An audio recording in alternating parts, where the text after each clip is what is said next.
All well, सभी ठीक होंगे। So welcome to my class. Today we will learn about the Newton's law of motion. इसको आपने बहुत पहले भी पढ़ा होगा, 9th-10th के अंदर भी पढ़ा होगा। But today what we gonna do that we gonna learn that how Newton's law of motion are applicable in sports also.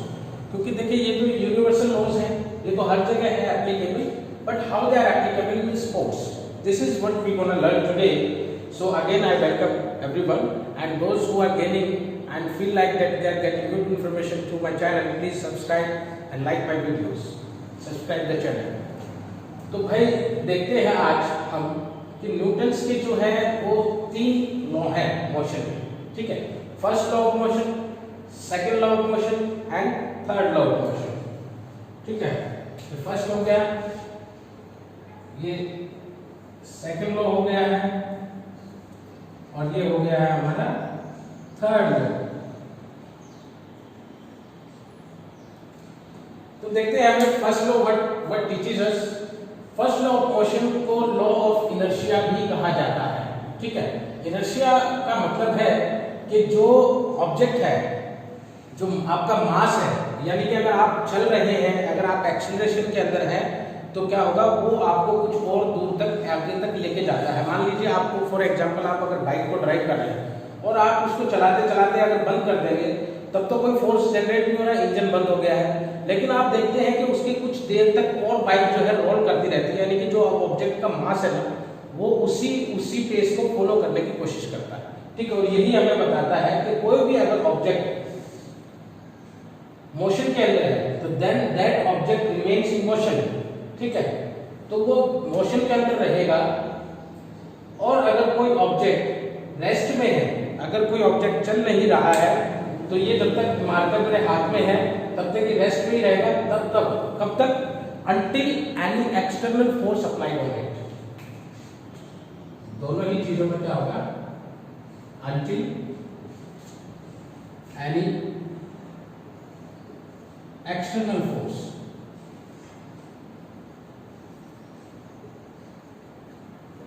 Applied on it. जब तक कोई फोर्स उसको अप्लाई नहीं करेंगे तब तक वो अगर मोशन में है तो मोशन में ही रहने वाला है, चलता ही रहेगा। अगर कोई ऑब्जेक्ट रेस्ट में है, अगर कोई ऑब्जेक्ट रुका हुआ है तो वो रुका ही रहेगा। मान लीजिए देखिए, अगर ये ऑब्जेक्ट रेस्ट में है तो रेस्ट में ही रहेगा। इसको अगर मुझे आगे चलाना है तो मुझे क्या करना पड़ रहा है, अंगूठे से इसको पुश करना पड़ रहा है आगे की तरफ, तो ये आगे जा रहा है, ठीक है। आप इसको ये मान के चलिए। अब इसका एग्जांपल से हम समझते हैं स्पोर्ट्स के अंदर that how this applicable in sports. अभी आप देखिए, फुटबॉल है, अगर उसको हम किक मारते हैं, अगर हमने उसको किक किया तो क्या रहेगी, वो मोशन में ही रहती है। लेकिन आप तो बोलेंगे सर वो तो कुछ आगे दूर जाकर रुक जाती है। वो क्यों रुक जाती है? Because of the external forces are also applied on it. सबसे पहला है ग्रेविटी, जो है उसका फ्रिक्शन, ग्राउंड के बीच में और फुटबॉल के सरफेस के बीच में जो फ्रिक्शन होता है, घर्षण होता है, उसकी वजह से क्या होता है, धीरे धीरे उसकी स्पीड कम होती चली जाती है उस घर्षण की वजह से, ठीक है। और आप देखना दूसरा एग्जांपल, अगर बास्केटबॉल का अगर कोई खिलाड़ी, कोई ऑब्जेक्ट अगर रेस्ट में है तो रेस्ट में ही रहेगा, तब तक उसके ऊपर कोई एक्सटर्नल फोर्स अप्लाई नहीं होगा। मान लीजिए अगर ये मार्कर मेरे हाथ में है तो ये हाथ में ही रहने वाला है। ये जब तक दूर जाके नहीं गिरेगा तब तक मैं इसको एक्सटर्नल फोर्स नहीं अप्लाई करता, यानी बाहर से इसको कुछ धक्का नहीं मारता हूँ या उसको फेंकता नहीं तब तक, ठीक है। तो इसी तरह से बास्केटबॉल को आपने देखा होगा, बास्केटबॉल प्लेयर बास्केटबॉल को लेके भाग रहे हैं, दौड़ रहे हैं, ठीक है। तब तक वो उनके हाथ में रेस्ट में रहती है, तब तक they do not apply the force to pass the basketball to their teammates. जब तक अपने टीममेट्स की तरफ वो बास्केटबॉल को पास करने के लिए फोर्स को अप्लाई नहीं करते हैं, थ्रो नहीं करते हैं, तब तक क्या होगी, वो बास्केटबॉल अपने आप उनके हाथ से निकल के बाहर नहीं जाती है, तब तक उसको वो रेस्ट के अंदर ही रहती है, ठीक है।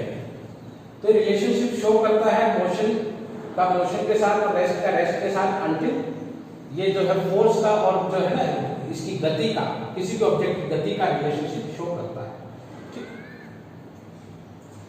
सेकंड लॉ ऑफ मोशन को देखते हैं। सेकंड लॉ ऑफ मोशन हमें क्या बोलता है, acceleration depend on the two variable. Acceleration, किसी भी ऑब्जेक्ट का एक्सीलरेशन दो चीजों के ऊपर डिपेंड है। वो क्या है? फोर्स है और मास है, ठीक है। मास होता है मैटर ऑफ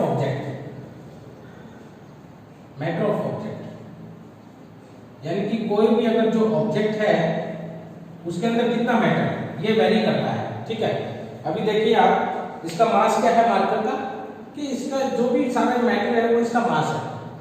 ठीक है, डस्टर का मास क्या है, जो भी ये मैटर है ऑब्जेक्ट का ये इसका मास है। ठीक है, ये डिपेंड करता है।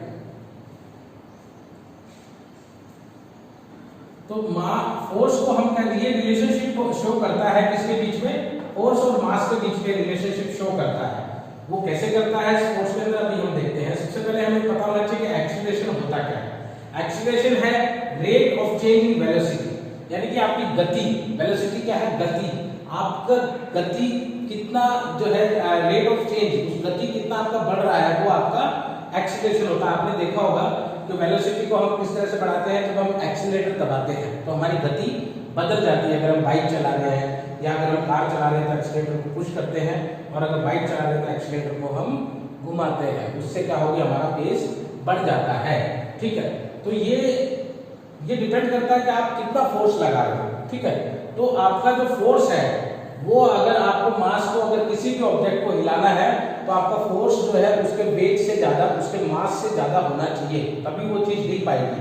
ठीक है, अगर मान लीजिए मुझे इस डस्टर को हिलाना है तो मुझे इसके मास से ज्यादा ताकत लगानी पड़ेगी, जितना इसके अंदर मटेरियल है होल्ड करता है ये, इसके वेट से ज्यादा ताकत मुझे लगानी पड़ेगी, ये देखिए, तब ये आगे चल रहा है। ठीक है, अगर मैं इससे वेट से कम ताकत लगाऊंगा तो ये अपनी जगह पे ही रहने वाला है, उससे आगे नहीं जाएगा। ठीक है, तो ये रिलेशनशिप शो करता है फोर्स और मास के बीच में। तो हम कह सकते हैं फोर्स इज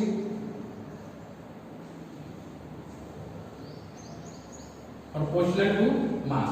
ठीक है, कैसे, पेस ऑफ फुटबॉल, आप देखिए, अगर आप जितना जोर से आप देखिए कि आप जो है फुटबॉल को किक लगाते हैं, फुटबॉल उतना ही ज्यादा डिस्टेंस कवर करती है। ठीक है, तो फुटबॉल का जो पेस है वो बढ़ता है, स्पीड बढ़ती है फुटबॉल की, जितना आप ज्यादा फोर्स से उसको किक लगाएंगे उतनी ही पेस से ज्यादा फुटबॉल आगे की तरफ भागती है। ठीक है, दूसरा इसका हमें पता लगता है कि भाई जो अगर जो किसी चीज को, ऑब्जेक्ट को हमें स्टॉप करना है तो वो क्या करती है हमारे को, मान लीजिए आप क्रिकेट की बॉल आ रही है, जिस स्पीड से अगर वो बॉल आ रही है ना, तो उसी स्पीड से आपको हाथ को पीछे खींचना होता है। अगर जिस स्पीड से बॉल आ रही है तो उसमें क्या होगा, अगर आपने हाथ को पीछे नहीं खींचा तो बॉल टकरा करके हाथ से गिर जाती है, क्रिकेट की बॉल टकरा कर हाथ से बाहर गिर जाती है। ऐसा क्यों होता है, क्योंकि थर्ड लॉ ऑफ मोशन वहां पे अप्लाई हो जाएगा, क्योंकि क्या होगा, every action has equal and opposite reaction. जिस स्पीड से बॉल टकराएगी उसी स्पीड से आपका हाथ भी उसको पुश करेगा, तो हाथ उसको बॉल को हाथ से बाहर पुश ना करे, इसलिए हम क्या करते हैं, हाथ को उसी पेस से, जिस पेस से बॉल आ रही है उसी पेस से हमें पीछे खींचना पड़ता है कुछ देर के लिए, तब तक ताकि बॉल जो है रेस्ट की पोजीशन में आ जाए। ठीक है, every action, third law of motion teachers every action has equal and opposite reaction. कोई भी एक्शन है तो क्या है, उसका एक अपोजिट रिएक्शन होता है। ये देखिए, अगर मैं इसको पुश करता हूँ या मारता हूँ, हिट करता हूँ बॉल को, तो ये भी मुझे पीछे से हाथ को पुश कर रहा है। देखिए इसका स्पोर्ट्स के अंदर एग्जांपल देखते हैं आपको। स्विमर पुशेस वाटर बैक, जब भी आप स्विमिंग करते हैं तो आपने देखा होगा आपको हाथ से पानी को पीछे हटाना पड़ता है। ठीक है, ये तो हो गया आपका एक्शन। हाथ को पानी से पीछे हटाना क्या है, आपका एक्शन। और पानी जैसे पीछे हटता है वो आदमी को आगे की तरफ पुश करता है। ठीक है, देन वाटर पुशेस, पानी क्या करता है आपको, वाटर पुश यू फॉरवर्ड, पानी आपको आगे की तरफ भेजता है, वो उसका पानी का क्या है, रिएक्शन है। तो हमें समझ आ रहा है कि एक्शन के साथ रिएक्शन क्यों जुड़ा है। ठीक है, every action has equal and opposite reaction. उतना ही, जितना स्पीड से आप पानी को पीछे फेंकेंगे उतना ही स्पीड से आप आगे बढ़ेंगे, सीधी सी बात। जब हम वॉक करते हैं तो हम ग्राउंड को पुश करते हैं, ये क्या है, while walking push the ground. आप देखिए जब आप चल रहे हैं तो आप ग्राउंड को पुश करते हुए चल रहे हैं। ठीक है, आप पीछे वाले पैर को, आप इस आगे वाले पैर को पुश कर रहे हैं तो आप पीछे वाले पैर उठा के आगे की तरफ रख रहे हैं। तो ये क्या है, ये आपका एक्शन है, ये आपका एक्शन है। ठीक है, लेकिन अगर आप जो है उसका रिएक्शन क्या है, ग्राउंड पुश यू फॉरवर्ड, तो ग्राउंड और बदले में आपको क्या करना है, ग्राउंड पुश यू फॉरवर्ड।